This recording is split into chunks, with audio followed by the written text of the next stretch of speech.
We'll start with Srila Bhaktivinoda Thakur's famous bhajan, Jai Radha Madhava. Srila Prabhupada said that it contains the entire spiritual realm within those 4 short lines. So please join call and response. The more we sing with our heart, the more we will enter into the spiritual realm. Thank you. Jaya Radha Madhava Jaya Kunja Vihari Jaya Radha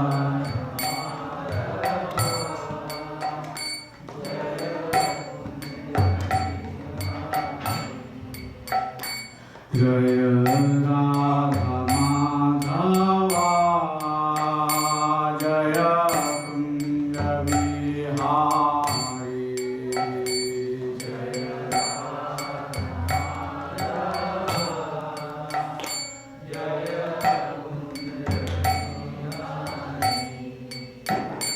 Jaya Gopi Jana Vallabha Jaya Girivaradhari Jaya Girivaradhari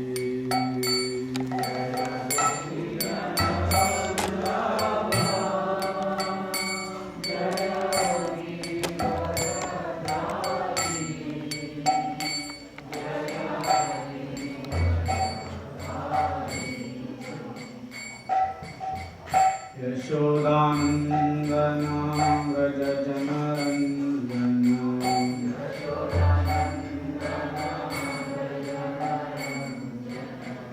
Yashodandana Vraja Janarandana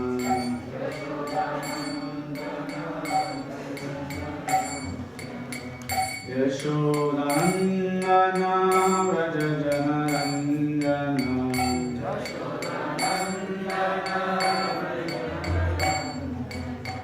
Yashodandana Vraja Janaranjana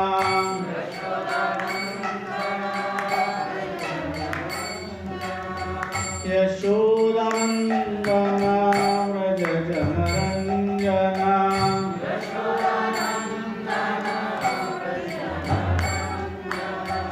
Yamuna Tira Vanachari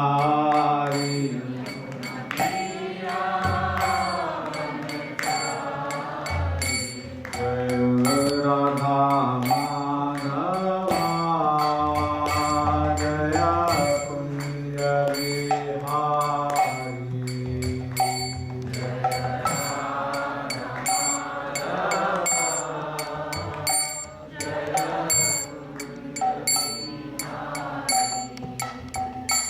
Jaya Radha Madhava Jaya Kunja Vihari Jaya Radha Madhava Jaya Kunja Vihari Hare Krishna Krishna Krishna Krishna Hare Hare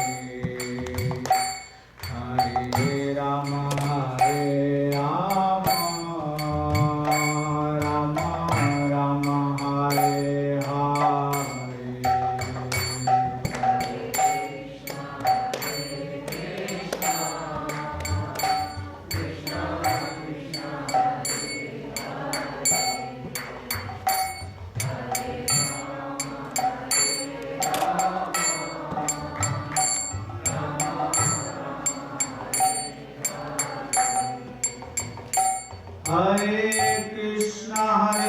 Krishna Krishna Krishna Hare Hare Hare Rama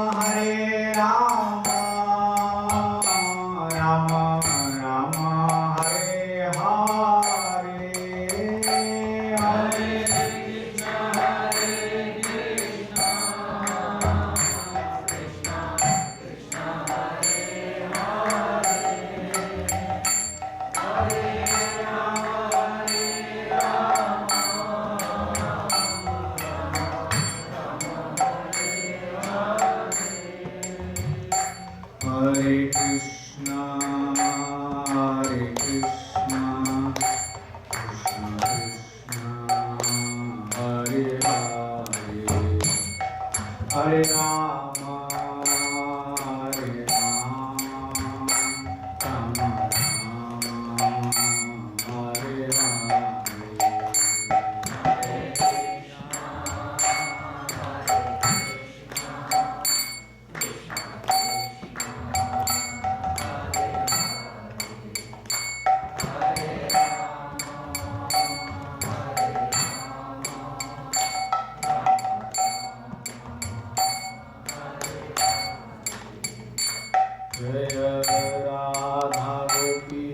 Radha Krishna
ISKCON BBD founder Acharya Śrīla Prabhupada ki, Ananta Devotee Vaishnavism ki jai, Samohita Bhaktivinoda ki jai, all those devotees, Hare Krishna. Thank you very much for choosing to spend your Sunday afternoon at ISKCON Brampton.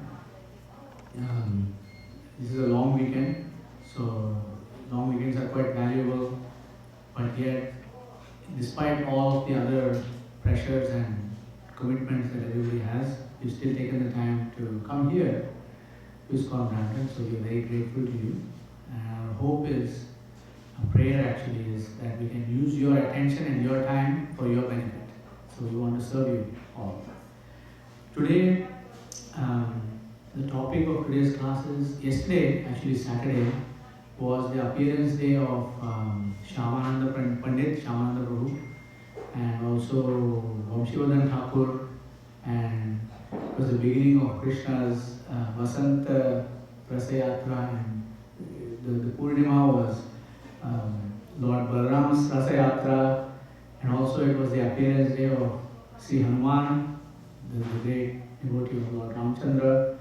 So it was a very special day. So, but I was thinking about what to speak about, and also Krishna Karuna Prabhu said, speak about Śyāmānanda Prabhu, Śyāmānanda Pandit, who is a great devotee of Śrī Caitanya Mahāprabhu. And I felt like speaking about him would encapsulate the life lessons that we can learn from all of those great personalities and all of those great events. So, I'm not sure if the devotees are familiar with Śyāmānanda Prabhu, Śyāmānanda Pandit. He's a great Vaishnava. He's what is known as a second generation devotee after Lord Chaitanya Mahaprabhu. So he was born just after the disappearance of Śrī Caitanya Mahāprabhu's manifest pastimes. Lord Chaitanya Mahaprabhu is not disappeared. His manifest pastimes in this our world are no longer visible. So there were three devotees, Śrīnivāsa Acharya, Narottam Das Thakur, and Śyāmānanda Pandit. So these three devotees are like the three musketeers. They were like brothers practically. Śrīnivāsa Acharya was born before, just after Chaitanya Mahaprabhu entered sannyas. So he was the eldest one among them. And Narottam Das Thakur was born just before Śrī Caitanya Mahaprabhu went into the deity of Tota Gopinath in Jagannath Puri. And Śyāmānanda Pandit was born just after. So they were all, they sort of, they carried forward Chaitanya Mahaprabhu's mission in very special ways. And for example, in the song that is here, Narottam Das Thakur, Shri Krishna Caitanya Prabhu, Daya Karo More, he's singing about Daya Karo Shri Acharya Prabhu Śrīnivāsa. He's talking about Śrīnivāsa Acharya in that song. He was a great dear associate, like an elder brother to Narottam Das Thakur. And Śyāmānanda Prabhu is a very special devotee who received training from one of our Sampradaya Acharyas, Śrīla Jiva Goswami. But he's also, practically speaking, the founder of his own Sampradaya. Not by choice.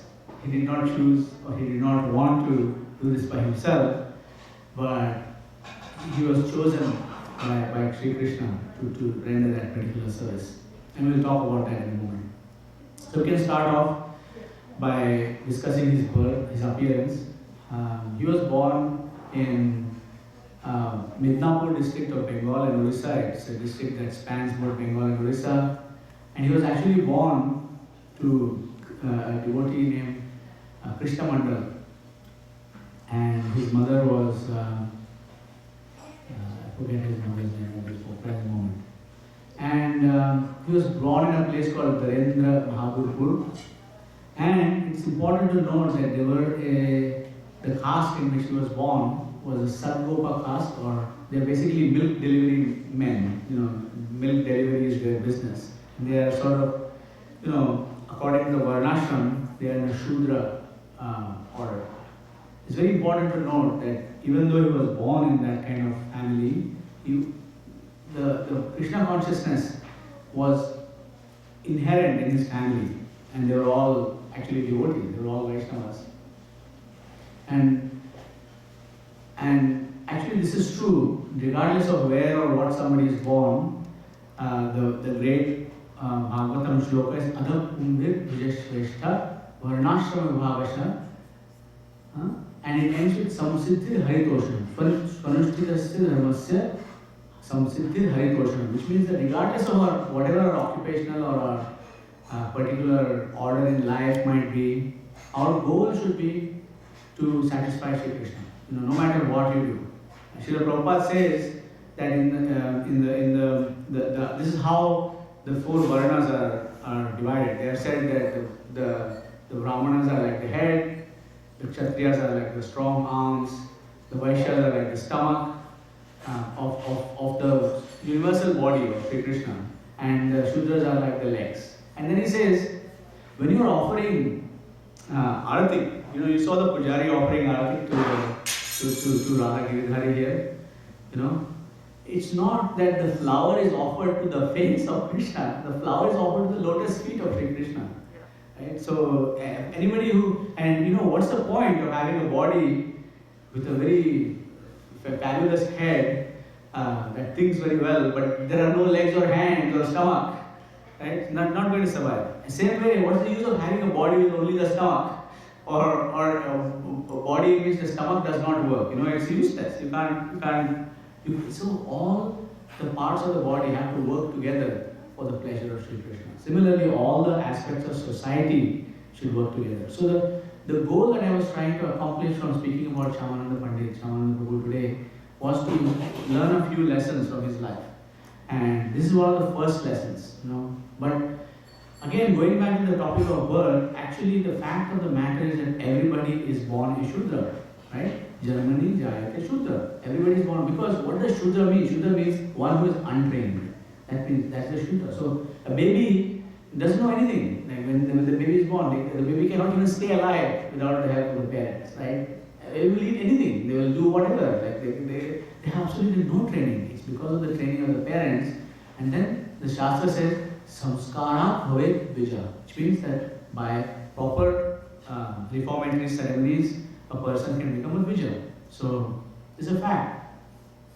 So, even though Śyāmānanda Prabhu was born when he was born, and this often happens, is that a lot of his elder siblings had died just after birth, or maybe the mother had miscarriages and the child was born and then died, and so many things happened. And when this child was born, the parents, and this is very cute, and this is how parents think also. It's like, let this child survive. So they named the child Dukhi. Dukhi means sad. They named the child Dukhi, and they named the child Dukhi because their hope was when Yamraj asked Chitragupta. Yamraj is the god of death, Chitragupta is his secretary. When Yamraj asked Chitragupta, what is this child's name? In case Yamraj was thinking of taking the child. Oh, the child's name is Dukhi. Oh, Dukhi? Why did they name the child Dukhi? Oh, because you have taken the previous siblings. Okay, let's leave this one. Let's not take this one. So that was the logic behind why he was named Dukhi. So Dukhi was very, very spiritually inclined right from the beginning. He was not interested in playing. Children, you'll see children running around, chasing each other, getting distracted by something. And you'll see that. Ordinary children are like that, right? But Dukhi was not interested. He was only interested in philosophy and Krishna Katha and Kirtan and so on. He was interested in the mission of Śrī Caitanya Mahāprabhu. Chaitanya Mahāprabhu had already disappeared, like we said, from our vision at that point when he was born, but he was intensely attached from his very childhood. So as a child grew up, now this child is grown up, and so is the other one. There is also grown up. The parents asked the child, how is it, what would you like to do, right? What would you like to do, my son? What would you like to do? So the parents do need to allow the child to do whatever the child needs to do, right? Like they cannot force. This is another one that's grown up. So the parents need to give that freedom to the child, but the parents need to caution the child not to be impetuous or to do something that is rash, in the youthful exuberance of teenage life. Don't do something that you will regret. So the parent did not ask, what do you want to do? The parent asked, Krishna Mandal asked his son, so who's your guru? That's what he asked. That was the question that he asked. He did not say, do you want to become a lawyer? Do you want to become a doctor? He did not do all of that stuff. He said, who's your guru? And he says, this boy Dukhi said, Hṛdaya Chaitanya will be my guru. He says, are you sure? Don't take this in haste. Once you accept a guru, you cannot change your guru afterwards. Are you sure? This is your guru? Oh yes, this is my guru. But he lives so far away in Ambika Kalna. They were closer to Orissa and his guru was in Ambika. How will you go there? And it was not like you just get on a bus and buy a ticket and you reach there in a couple of hours, right? It was you had to cross through forests and rivers, and it was quite a difficult journey. So he convinced his father that don't worry, there are a lot of people from our place who will go on pilgrimage. I will go with them and they will take care of me. He said. So his father accepted this proposal and he went to Ambika Kalna. Now Ambika Kalna is a very, very special place, which is the birthplace of Sri Gauridas Pandit.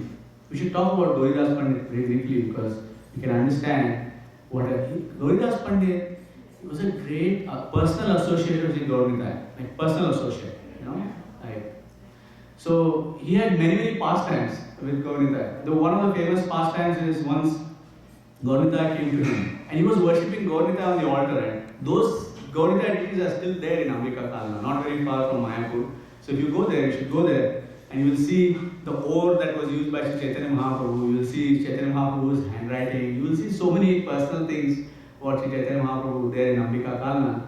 It's a very worthwhile pilgrimage to this place. But they were so he was worshipping Gaudiya, and Gaudiya came to visit him once, and then the visit was over. He served them, and then Gaudiya started to leave, on their journey. And he says, no, don't go, please don't go. He says, no, what do you mean? We are not going, we are here on your altar. Right? We are here, we are right here.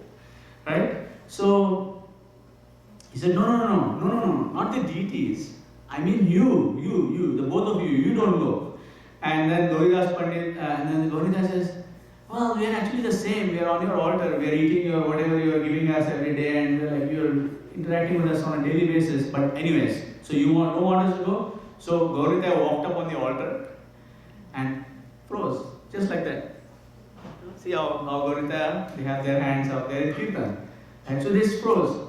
And then the deities who were on the altar basically unfroze and started walking down the altar and started going out the door. He says, no, don't go. And so this Gaudiya Pandit said, we are here. You just told us to stay here, and we went on the altar. So, okay, fine. So they went back on the altar, right? And they froze, and the original two that were there unfroze and started walking off the altar. And this happened a few times. Just don't go, you don't go. And then eventually Gaudiya Pandit had to accept that the deity is actually non-different from Sri Gaudiya himself. So actually it's a fact that they are non-different. There's another story. Gaudiya Pandit is very, very famous because once he was off. Gaudiya Pandit was the pujari of Sri Gaudiya, and he was offering arti. And the ecstatic Kirtan was going on. The Kirtan leader, just like Mahabhagavat Prabhu was leading Kirtan, and it was very ecstatic. And in that particular Kirtan, Gaudiya was personally present in that particular Kirtan. Right? They were not, they were there themselves. And because they were there, the Kirtan was even more ecstatic, and it became more and more ecstatic, more and more. And Gaudiya Pandit meanwhile had to control his ecstasy because he's offering arti. He cannot just break out into dance or whatever. He has to basically preserve his Brahman demeanor and continue to perform his arti. But the Kirtan got so ecstatic that the deities jumped off the altar into the Kirtan. And now there were two sets of Gaudiya and Gaudiya, duplicate, in the Kirtan, dancing. Both of them are dancing, and the Kirtan is getting really ecstatic. Now Gaudiya Pandit got upset, and this is a relation because he's a personal associate. He's in the mood of Sakha. He's in the mood of a friend of Krishna. So he was like, here I am trying so hard to control myself to offer arti to you, and you jump off the altar and join the Kirtan when I could not do that myself. So he took up a stick and started running after Gaudiya and said, come back, I'm offering you arti here. Okay, so he started chasing Sri Gaudiya with a stick in his hand, just like Mother Yashoda chased little Krishna with a stick in her hand. He started chasing him. And then these two Gaudiya are like, oh my God, Gaudiya Pandit has a stick in his hand and he's coming after us. So some say that both Gaura and Nitai jumped into Gaudiya Pandit's heart, to avoid, any consequences of jumping off the altar. Some say that only Gaura jumped into his heart. But regardless, it's a fact that the deity jumped into his heart to seek shelter in his heart, in Gaudiya Pandit's heart. So Gaudiya Pandit is such an exalted devotee. So now, Śrī Caitanya in Ambika Kalna was one of the senior most exalted disciples of Gaudiya Pandit, Śrī Caitanya. This is a person. Now Śrī Caitanya also is a nephew of Gadadhar Pandit. So Gadadhar Pandit, Shri Krishna Chaitanya Prabhu Nityananda Shri Advaita Gadadhar Srivasadi Gaura Bhaktivinoda. So that Gadadhar Pandit's nephew is our Śrī Caitanya, the Guru of Dukhi. So he came, he impressed his Guru with his sincerity and with his desire and his enthusiasm. So he accepted him as a disciple. And then he added the word Krishnadas to his name. So he said, now from now onwards, Dukhi was now known as Dukhi Krishnadas. Okay? So he has not yet become Śyāmānanda Prabhu or Śyāmānanda Pandit, he had become Dukhi Krishnadas. So he taught him very much. And he was just about a teenager, 14 or 16 years old, when he came to his Guru's place. And then he learned everything that his Guru had to teach him. And then as he matured and became a young man, he requested his Guru for permission to travel. So he went out on pilgrimage. And then he went out on pilgrimage, he went all over the place. He didn't say, okay, I like it here, I'm going to stay here. He came back to his Guru after his pilgrimage. So there's a couple of lessons, which is that the disciple always stays with the Guru. It's not that once the disciple matures, the disciple suddenly now becomes independent of the Guru or whatever. That doesn't happen. We always stay dependent on the mercy of Sri Guru.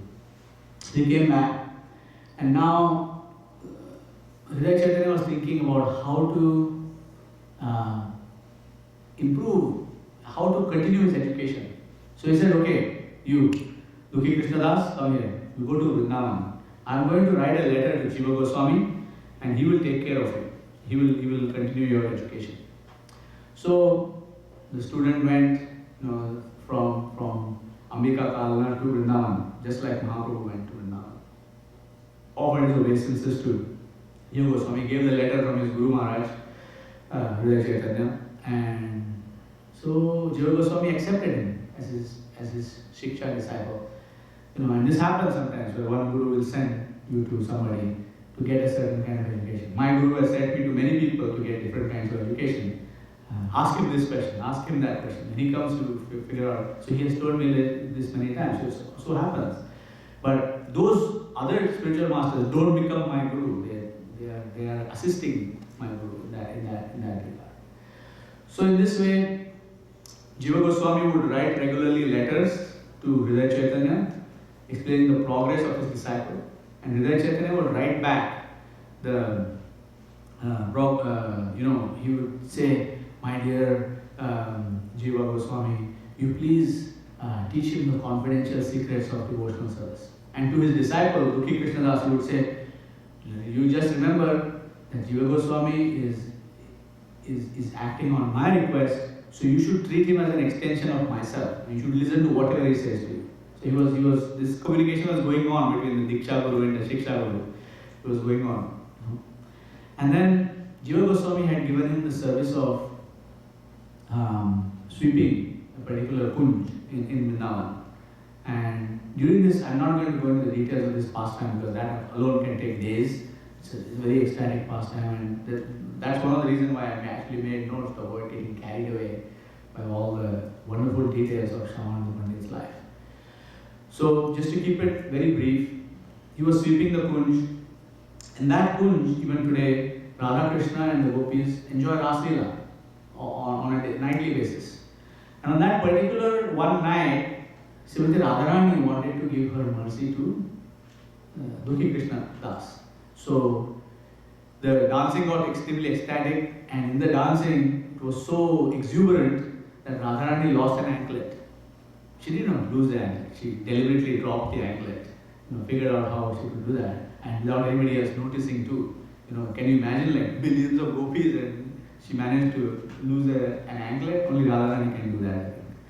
So she dropped this anklet, and they all went away to their homes after the Raslila was done. In the morning, Dukhi Krishnadas was sweeping the kunj, cleaning everything, and he found the anklet. He actually found this anklet. Normally speaking, Chintamani Prakarasatmasu. So, Kalpa Vriksha, Lakshavrateshu. So, the spiritual world is completely transcendental. And it's normally not visible with our charma chakshu. Like, it's not visible with our eyes that are made of skin and blood and bones and all this kind of body. Even in the Bhagavad Gita, Krishna says that you cannot see my form like this, dadamite chakshu. Like he says, I will give you the eyes by which you can see me. So, but in this particular case, he saw the anklet and he picked up the anklet and then he first put the anklet to his head and then tied it around his neck while he continued his service. And he said, wait a minute, I'm just a little renunciant. Somebody is going to take this from me. This is so precious and so amazing that somebody is going to take this from me. So he used a shovel, he dug up a little hole and he put the anklet inside and covered up that anklet. And then, it's a long story and an amazing interaction, but then Radharani noticed that her anklet was missing, noticed in quotes because it was her plan all along, and she said, hey, Lalita, you have to go and get this anklet that I have lost because I'll be in trouble if I lose my anklet like this. So Lalita went, she disguised herself as an old woman, and there was a beautiful interaction between him and Dukhi Krishna, between her and Dukhi Krishna Das, and there was a very witty exchange, which I'm not going into the details of, because it's a very special thing and we don't have that much time here. So the fundamental thing that I want us to take away from this is that whenever a guru assigns us a particular service, whether externally it might be very small, it might be sitting there and collecting donations, right? It might be offering deity worship, it might be stacking up those books, it might be running the book table, it might be, calling somebody and speaking to them about coming to the temple more often, whatever it might be. Guru might assign a particular service. Those services that are assigned by the Guru are not ordinary. And a disciple should take that service that has been assigned by the Guru as their very life and soul. Because there is something very mystical about a particular service that is being assigned by the spiritual master. And while performing that particular service, the disciple is actually developing their eternal identity and their eternal service to Sri Krishna. While doing that service, your Guru might have told you, lead Kirtan, your Guru might have told you, take care of that child. Your Guru might have told you any instruction that your Guru has given you. Even if externally the Guru does not know or is unable to tell you specifically what the significance of that particular thing is, the bottom line is that when a Guru is connected to the disciplic succession, then that means that the instruction is actually coming directly from Krishna. You can see that Srila Bhaktisiddhanta Saraswati Thakur did not tell Srila Prabhupada, you know what, set up the International Society for Krishna Consciousness, okay? Set up a GBC council, okay? Set up 108 temples, initiate at least 5,000 disciples, make sure that everybody is attending morning program. He did not give any detailed instructions like that to Srila Prabhupada, right? Srila Prabhupada got this one instruction, that was, if you ever get money, print books, right? That was the one instruction. From that one instruction, you can see how that one instruction blossomed into the International Society for Krishna Consciousness, where ISKCON Brampton is running out of space to host their weekly Sunday feast programs, right? Bhaktisiddhanta Saraswati did not even know that there is a place called Brampton on this planet, right? Externally, right? But you can see that when a Guru gives an instruction to somebody, especially to their disciple, then that instruction is coming directly with the full force and purity of the disciplic succession. So if the disciple continuously performs that instruction without deviation, that instruction will blossom into something that you cannot imagine. And this is definitely happened in my case, even though I'm nowhere near to any kind of maturity or any kind of perfection, still just simply striving to follow a couple of my spiritual master's instructions has actually changed my life completely. Right? I can see that. Okay, it's not like I'm meeting Radharani and getting her anklet and these kinds of things, but it has significantly altered the course and trajectory of my life just by trying to follow the instruction of Sri Guru. Okay, so this is very important. This is an important lesson that we need to learn. Is he was just sweeping the kund, right? That's what he was doing externally. That's what he was doing. But he ended up meeting Lalita Devi, Vishaka Devi. He ended up meeting Dukhi. He ended up getting his Siddha Swarup as Kanaka Manjari. So he ended up doing all of these amazing things just by following instructions of his Guru.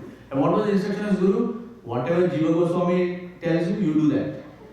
because you treat him as an extension of myself. So then Lalita Devi said, do not tell anybody about all of this stuff. Keep all of this stuff confidential. And it's true, when Srila Prabhupada was asked, who are you in the spiritual world? And he says, will you believe me if I tell you? He did not actually disclose that stuff openly, though there are lots of clues as to who he is in the spiritual realm. So,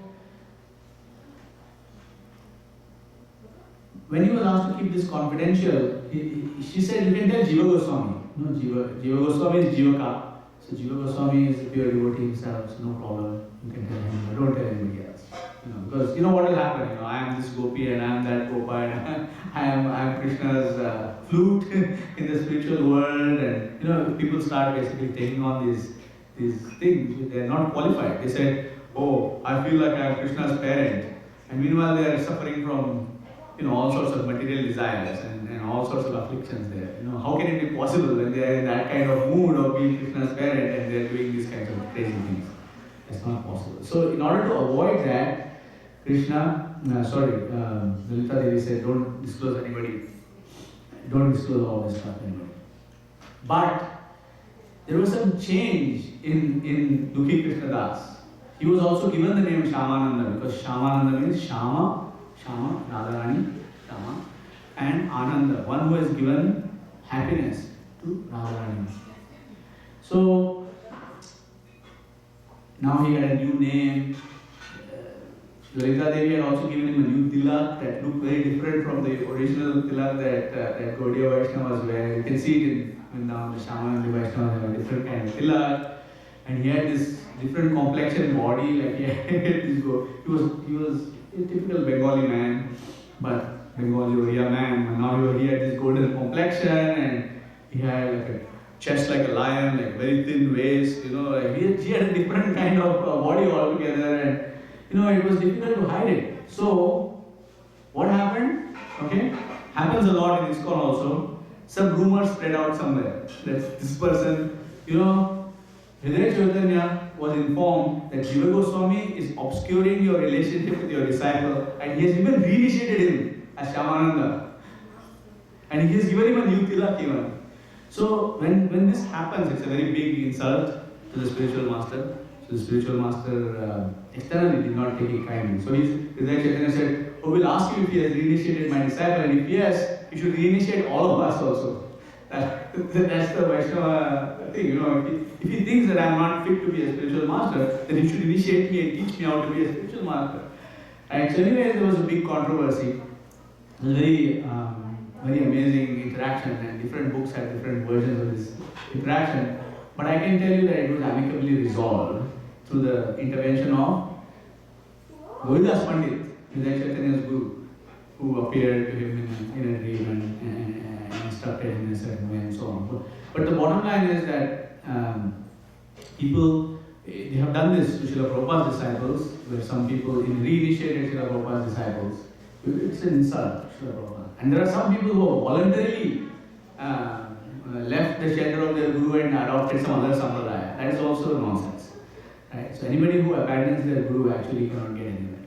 So you cannot. It doesn't matter who your guru is and what they are and whether you think that they are powerful or not or whatever. The bottom line is that they are connected to the disciplic succession and therefore they are very highly powerful. So Śyāmānanda Prabhu, after all this controversy was resolved, was instructed by Srimati Radharani to preach. And that's another important thing. People think that, spreading this Krishna consciousness movement, like doing the work of setting up temples and encouraging people, like getting them to read the Bhagavad Gita, getting them to chant the Hare Krishna Mahamantra, and sweeping this temple carpet, like vacuuming this place, cooking, feeding, all of these things are somewhat minor. They want to get involved in Radha Krishna's pastimes, right? They want to go into Vṛndāvana and they want to get involved in Radha Krishna's pastimes, all this stuff. But it's to be known that despite the fact that Śyāmānanda Pandit, who was now called Pandit by the way, even though he was born in a Shudra family, right? Because he knew the Jai Krishna Tattva Veta, say Guru Hai. So he was ordered by Srimati Radharani herself to preach in Bengal and Gujarat. So this is an important thing. This is extremely important to Srimati Radharani. Right? Like Srila Prabhupada says, closeness does not mean you're sitting next to somebody. Closeness means you're in one in consciousness with them. Like Srila Prabhupada gives the example, I'm sitting here and a bug is sitting here, and maybe a bed bug or whatever, and the bed bug might be on me and biting me, but it doesn't mean that the bed bug is closely associating with me. It's just a parasite. Right? So what is important is to be one in consciousness. Right? Like Lord Shiva is one in consciousness with Shri Krishna. Right? So he's not necessarily appearing in his Vṛndāvana pastime, though he does appear in various ways. He's not doing those things. But similarly, it's very important for us to follow what Srimati Radharani has instructed us. Golokera Premadhan, Harinam Sankirtan. To spread the Harinam Sankirtan movement is her primary desire, is her biggest benediction. So when we invest ourselves in actually spreading the Harinam Sankirtan movement, we are actually one in consciousness with Srimati Radharani. Right? We are not, don't get carried away by these people who speak flowery words and say, oh, I will tell you about how Krishna and Radha are having their pastime. You nonsense, you don't know anything about Radha and Krishna's pastimes. Because if you don't understand that Harinam Sankirtan is the highest thing that Srimati Radharani wants, what do you know about Radha Krishna? Nothing. You know nothing. Just get away from such kind of people. Okay? Unfortunately, many people have been misled. Even recently this has happened. Okay? So don't get misled by people who claim to tell you more, give you some secret special thing or whatever. And just follow the regulated principles. Chant Hare Krishna minimum 16 rounds. Right? Spread the Harinam Sankirtan movement, and you will see what will happen in your life by yourself. You don't have to worry. So anyway, Śyāmānanda came and he started spreading the Sankirtan movement everywhere. People, from other religious traditions like Islam, etc., started becoming his disciples. This happens. And one of his disciples, which I'm going to talk about, was a Pathan commander, an army commander known as Sher Khan. Okay, he was. So what had happened was that around that time, Jagannath Puri was actually the local Gajapati rulers had been defeated by the Pathans. So Jagannath Puri was under control of the Muslim kings, who were extremely inimical towards the worship of Lord Jagannath, and a lot of dirty, horrible things had happened in Jagannath Puri at that time. And that's one of the reasons why foreigners are not allowed in Jagannath Puri, because they were worried about something like that happening again. So, anyways, it had become very down. It was very down at that point in time. And Raja Mansingh, one of the chief ministers of Akbar, emperor, had actually defeated the Pathans and thrown them out of the borders of Bengal and Orissa at that point in time. But there were still some pockets of influence where these people were powerful. You know how it is, like military power is like that. Like you'll see any war story, you control one particular area of the country, they control another part of the country, and constantly the fighting is going on, etc. So Sher Khan was there. So Śyāmānanda Pandit was leading Kirtan, just like Mahaprabhu was at the time of Chandkazi. He was leading the Kirtan everywhere. Really ecstatic Kirtan going everywhere. And then Sher Khan came and stopped the devotees and said, hey, next time, this is your last warning. Okay, next time I'm going to take action. So Śyāmānanda Pandit did not stop. He went out and Kirtan again. This time Sher Khan and his soldiers came and broke all the instruments and said, next time we're going to kill you people, right, if you do this. Right? So he broke the instruments. The third time, Śyāmānanda Pandit gathered a large group of people and again went out on Sankirtan. This time, Sher Khan came and suddenly fell at the feet of Śyāmānanda Pandit and said, this is very instructive, this is very important because it's coming from the scripture. Okay? We know, who sang Namaste Narasimhaya today? Arab? Yes. So, did you sing Pralada Lada Daine? Okay, so remember this word, okay? Lada. Just remember the word Lada. H-L-A-D-E-D-A. Okay? Remember that word for now. So, what do the Muslims call their God? Allah. Okay? So, this Sher Khan said that yesterday, the Supreme Lord, Allah, appeared to me, slapped me left, right and center and saying, I, Allah, I'm the same as the Hlada of the Vaishnavas. Hlada means Hladini. What is Hladini? Pleasure potency. Hlada means one who gives pleasure. So, Radha Giridhari, who are sitting here, give pleasure to the devotees. That's why we are serving them, isn't it? If there was no pleasure involved, would anybody serve the Lord? No. So Radha means one who gives pleasure. So actually Allah from the Quran is the person who gives pleasure to his devotees. So therefore, Sher Khan received a personal instruction from Allah that I am Allah, I'm the same person as the Hlada of the Vaishnavas. So you take initiation from that Śyāmānanda Pandit. You become his servant. So Sher Khan, the great Pathan commander, became a disciple of Śyāmānanda Pandit. And he was given the name Chaitanya Das. Why Chaitanya Das? Same, because of the same pastime that had happened, where Chand Kazi had the same dream. How dare you stop the Sankirtan of my devotees? And this happened couple of times, but Chaitanya Mahaprabhu, we don't have the time to get into the details of the other pastimes, but Chaitanya Mahaprabhu personally appeared in the pastimes, personally enacted pastimes in the life of Śyāmānanda Pandit. Okay? So what I want to let you know is that there is not multiple religions. No, there is not such a thing. There is no, it's just a question of someone's depth of understanding of their own scripture. I can tell you that I have read the Quran, I can tell you that I have read the Bible, I can tell you that I have read the Torah, which is the Old Testament of the Bible. I can tell you that all of them are actually Vaishnava literatures. But in order to have that vision that these are Vaishnava literatures, I required education from Srila Prabhupada and his followers. And our previous acharyas as well. Right? So the bottom line, the fundamental bottom line is that a pure devotee Vaishnava is empowered, people just feel inspired to surrender to that person. And if they don't feel inspired, then Krishna will inspire them from within.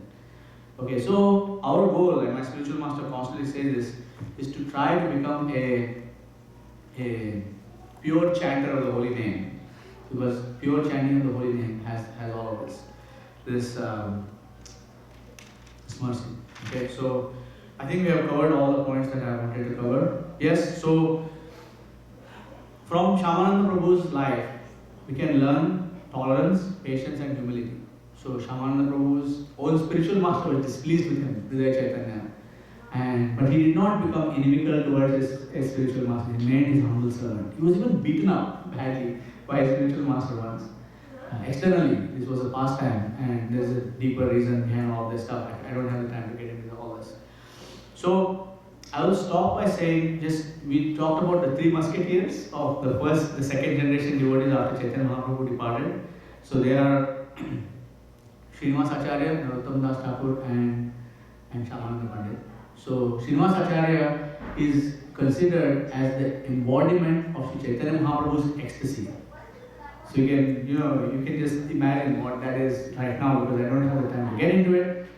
Narottam Das Thakur is the embodiment of Śrī Nityananda Prabhu's ecstasy. And Śyāmānanda Pandit, Śyāmānanda Prabhu, is the embodiment of Advaita Acharya's ecstasy. Śrī Krishna Chaitanya Prabhu Nityananda Śrī Advaita Ladhar Śrī Vasudeva. So today is not his appearance day, yesterday was his appearance day, and we officially don't fast on that day, but if you get a chance, beg for his mercy, because that's what our spiritual masters say. Whenever you meet a pure devotee, that's what my spiritual master tells me. You meet a pure devotee, this is what you should do. Fall at their lotus feet and beg them for pure devotional service. It doesn't matter, just if you see that they are a pure devotee and they have no other consideration in life other than Shri Krishna, then fall at their lotus feet and beg for their mercy. This is what we should be doing. Okay, so I'm going to conclude here. I don't think we have time for questions at this point in time. Do we? We have one or two questions. That's what Andrew was saying. So when anybody has questions, please do. I'll tell you why questions are important. Okay? Questions are important because they make it real. When something that matters to you, you ask at a particular point in the presence of Shri Krishna, And then a person who is connected to the disciplic succession, they might be useless, just like me, I am completely useless.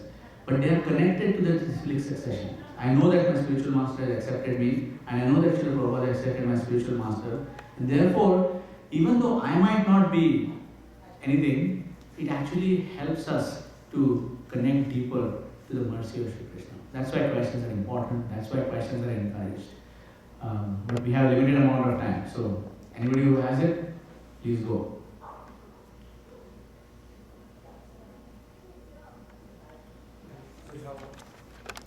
You mentioned that one disciple should live close to the spiritual master.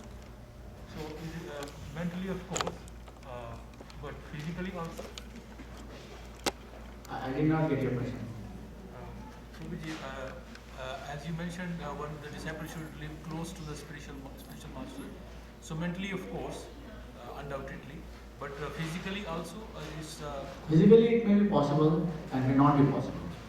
First of all, the spiritual master is always on the move. It's just hard to get a hold of the spiritual master. Secondly, the Babu is temporary. So you can only serve the spiritual master for a certain amount of time. The spiritual master is on the move. Right? Śrīla Prabhupada said he was going to the lower planets after this. Right? So he's on the move. And all his disciples are going to follow him wherever his spiritual master has gone. Right? And then they will continue that journey. So even though the Babu is temporary, whenever we have an opportunity to serve the Babu, we should take that opportunity to serve.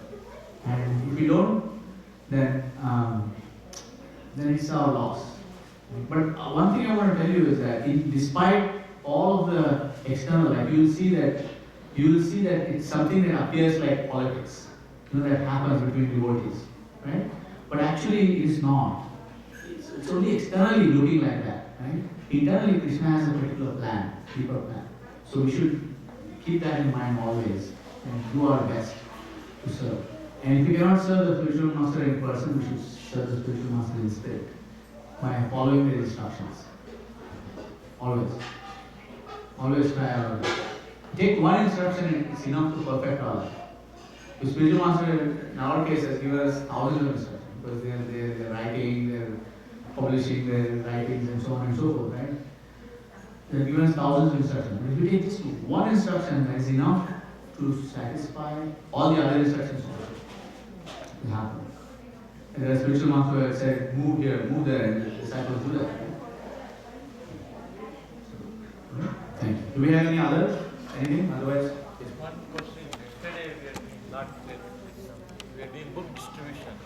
Yeah, so when we are doing Bhagavad Gita, we take Bhagavad Gita, we are requesting. The person replying to me saying that I'm not pakwa, I'm not mature to handle this. I said you take home and the maturity will come automatically. So how do we react, what kind of response do we give them,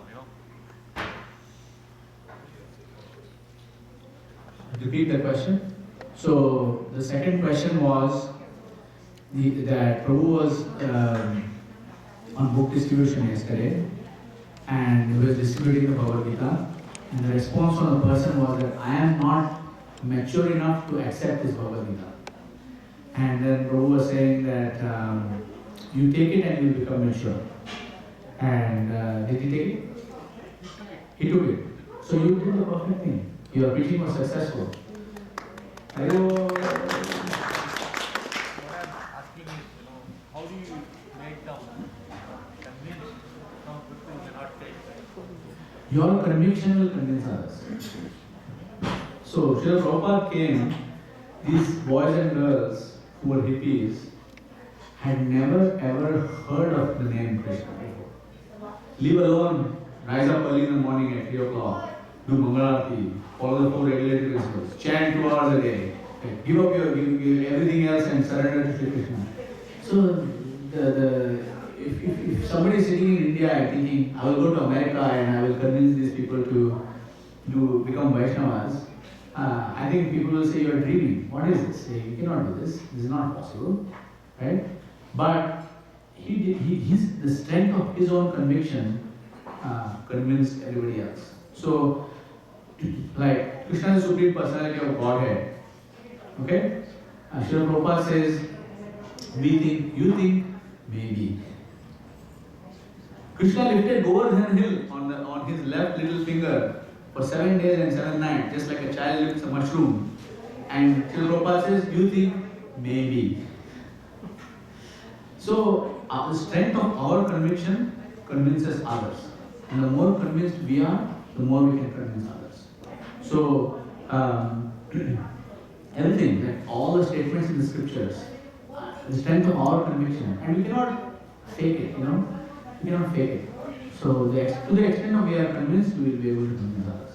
But you did an amazing job yesterday, because that's what my spiritual master tells me. No matter what your conversation was, somehow or the other get a book in that person's hand, or prasad, or something that is related to Krishna. With Indians, we don't even try to distribute a book. Vaishnava Prabhu tells, who my spiritual master calls him, Sankirtan Acharya, he says, don't give an Indian the Bhagavad Gita, because he will feel insulted. He will say, oh, my father knew it, my grandfather knew it, my grandmother used to recite the whole Bhagavad Gita before going to bed every night. What are you telling me about Bhagavad Gita? Right? You think I don't know? Huh? Like they will get very upset. So whenever I meet Indian people, I would say to them, I am from ISKCON Brampton, sir. You are a very pious gentleman. Please give us a donation. And then they will give you $20. Because you ask them for a donation and they are pious, they are naturally pious in their heart. Then you give them a Bhagavad Gita and say, this is not for you, sir. This is for you to help somebody else. I know that you know it, like Vaishnava Prabhu does it really well. I know that you know it, your mother knows it, your grandmother knows it, your great-grandmother used to recite it every night before going to bed. Right? But this is not for you. Like that. So you ask for a donation because they are naturally inclined to give a donation to a holy cause. Right? So you get a donation, so now they have given their service, now their heart is open. And their service is already given, right? So now Krishna has opened their heart by receiving that service. You take the $20, no, you don't need the $20. Right? Look at this building. Like, you don't need the $20. Like, look at the Toronto, like ISKCON Toronto. Like that building is worth multi-million dollars. You don't need $20 from somebody in this street. Right? You can give them the book free of charge if you wanted to. But we take the money to open their heart. We open their heart, the moment we open their heart, now Krishna can enter. So that's what. Somehow or the other get them, especially Indians, don't give them a book. Ask them for a donation right away. Sir, my name is, Dharma Das. I'm from ISKCON Toronto and, ISKCON Brampton. And I'm here because you are such a pious gentleman and please give me a donation for the temple. Now, you don't even have to go to the temple has come to you. Please give us a donation, thank you very much. And then they will give a donation. The moment they give a donation, give them a book. And say, this is not for you by the way. Yeah? Makes sense? Thank you very much. Śrīla Prabhupada ki, Ananta Gaudiya Vaishnavism ki, Śrī Śyāmānanda Prabhu ki, Hare Krishna, Krishna Krishna, Hare Hare, Hare Ram, Ram Ram, Hare Hare, Śrī Hari Ram Mahamantra ki.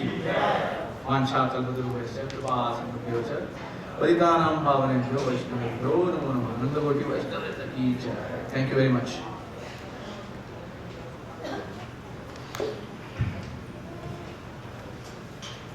Thank you so much, Mahabhagavat Prabhu, for such an enlightening discourse. There were just some announcements from the book distribution team. So, with the mercy of Guru and Gauranga, over the